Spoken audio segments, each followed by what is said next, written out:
Hello everyone, मैं फिर से आ चुका एक न्यू एक्सप्लेनेशन वीडियो के साथ। इसके साथ ही मैं आपको बता दूं कि मैंने इस चैनल पे एक न्यू सीरीज को भी एक्सप्लेन किया, तो एक बार चेकआउट कर लेना। जैसे कि हमने लास्ट एपिसोड में देखा, सावे ने प्रोटेक्टर वू को काफी बुरी तरह से घायल कर दिया, जिस वजह से प्रोटेक्टर वू मदद मांगता है एल्डर सेंग से। वो एल्डर सेंग से कहता है कि अगर तुमने सावन को ढीले करवा दिया तो हमारे होल ऑफ सोल की सेना भी आ जाएगी, जो कि आते ही सावन को पकड़ लेगी। उसके बाद होल ऑफ सोल तुम्हें काफी अच्छा रिवॉर्ड देगी। अब इस चीज के लिए एल्डर सेंग भी तैयार हो गए थे। इसके साथ ही उसने अपने 2 एल्डर को भी बुला लिया। अब आगे एपिसोड की शुरुआत भी वहीं से होती है, जहां पर सावन टियान जोंजी की टेक्निक को परफॉर्म कर रहा था। उसकी इतना कहते ही उसके हाथों में एक ब्लू कलर की फ्लेम आ चुकी थी। इस फ्लेम का नाम होता है सी डीमन फ्लेम। जब सावन बीस्ट को मारकर उसकी फ्लेम ले रहा था, उसे ये बीस्ट मिला था, जिसकी फ्लेम भी बहुत ज्यादा ताकतवर थी। भले ये सभी फ्लेम बहुत ज्यादा ताकतवर हो, लेकिन ये हेवनली फ्लेम का कोई भी मुकाबला नहीं कर सकता। सावन इस्तेमाल करते हुए कुछ समय के अंदर वहाँ पर फायर वुल्फ को बना लेता है, जो कि दिखने में काफी पावरफुल लग रहा था। जैसे वो अपेयर हुई थी, उसी समय हम सावन को देखते हैं, जिसके हैंड से फिर से एक बार क्रिएट होने लग गया था और कुछ समय के अंदर वहाँ पर रेड बीट आ चुकी थी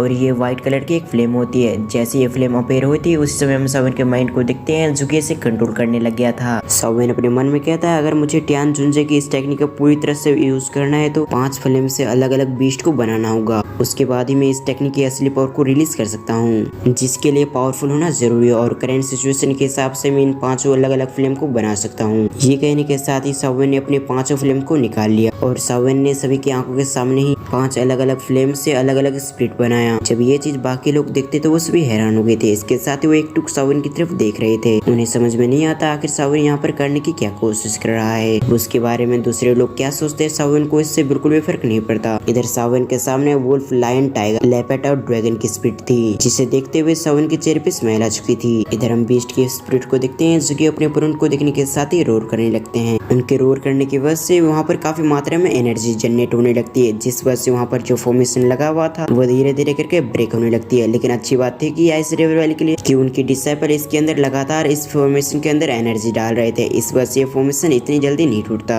इधर इस चीज को महसूस करने के बाद टियान जुंजू भी हैरान हो गए थे। इसके साथ ही वो आसपास की एनर्जी को महसूस करने के साथ ही कहता है, ऐसा कैसे हो सकता है। ये कहने के साथ ही उनकी नजर जाती है सावन पे। इसके साथ ही आसपास का नजारा देखने के साथ ही वो हैरान हो गए थे और अगली पर उनकी हैरानी खुशी में बदल जाती है। वो अपने मन में कहता है, फाइनली सावन मेरे टेक्निक को प्रैक्टिस किया। इसका ये भी मतलब हुआ कि सावन ने मेरे इनहेरिटेंस को ले लिया है। वो ये सभी बातों को सोचने के साथ ही काफी खुश हो गए थे। फिर उनकी नजर जाती है अपने सामने, जो कि उससे लड़ रहे थे, यानी कि आइस रिवर वैली के पहले एल्डर से। उसकी तरफ दिखते हुए उससे कहता है, तुम्हारा आइस रिवर वैली एक नंबर घटिया वैली है। एक यंग जनरेशन के ऊपर इतने सारे एक्सपर्ट हमला कर रहे हैं और वो भी तुम्हें शर्म नहीं आ रही। सच कहूं तो तुम्हारा आइस रिवर वैली एक नंबर घटिया वैली है। पहले आया वो होल ऑफ सोल का एक्सपर्ट, जो कि सावन को हरा नहीं पाया, तो फिर उसने एल्डर सेंग को बुला लिया। फिर एल्डर सेंग भी सावन को हरा नहीं पा रहा है, तो उसने अपने जूनियर एल्डर्स को भी बुला लिया। ये कितनी शर्म की बात है ना। इधर टियान जुंजी की बातों को सुनने के बाद हम आइस रिवर वैली के पहले एल्डर को दिखते हैं, जो कि काफी गुस्से में आ चुके थे और इसके अगले पल उसके चेहरे पे स्माइल आ चुकी थी। इसके साथ ही वो टियान जुंजी के सवाल को जवाब देते हुए उससे कहता है कि हमारे आइस रिवर वैली को इससे बिल्कुल भी फर्क नहीं पड़ता आखिर उसकी रेपुटेशन कैसे जा रही है। उससे फर्क पड़ता है तो सिर्फ रिजल्ट से। इससे कोई फर्क नहीं पड़ता कि आखिर सावन पे कितने लोग हमला कर रहे हैं। हमारी पॉइंट की बात है कि हमें उस वो फुल पोजीशन बॉडी को आज किसी भी तरह से यहाँ से ले जाना है और इस चीज के लिए हम कुछ भी करेंगे। ये कहने के साथ ही उसके एक्सप्रेशन पूरी तरह से चेंज हो गए थे। फिर वो कहता है, इस लड़की का पिछली बार लक अच्छा था कि ये तुम्हारे साथ था, इसलिए तुमने इसे बचा लिया, नहीं तो पिछली बार ये वो फुल पोजीशन बॉडी हमारे कब्जे में होती।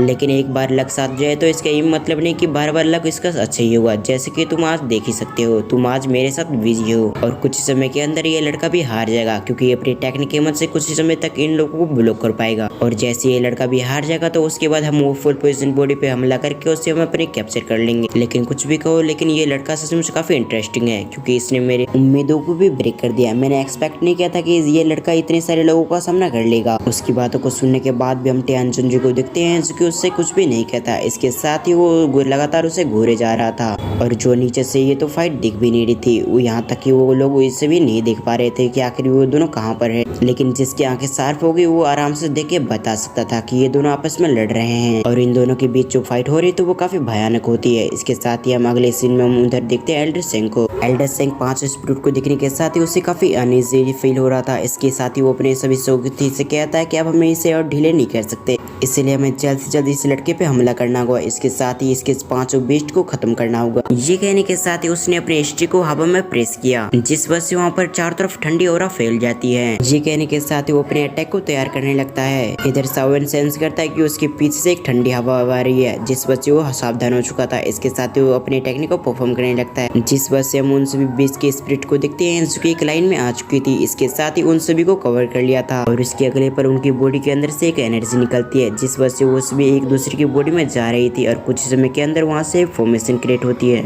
और इस फॉर्मेशन के दायरे में वो सभी एल्डर्स कैद हो जाते हैं। इधर एल्डर सेंग और सभी बाकी सभी देखते हैं कि उनका अटैक कितना वीक हो गया, तो उन्हें काफी गुस्सा आता है। इसके साथ ही उसकी इन्हें गाई जाती है सावन पे। एल्डर सेंग अपने सभी लोगों को मोटिवेट करते हुए कहता है, तुम सभी हार मत मानो, लगातार अपनी पावर को और भी इंक्रीज करो।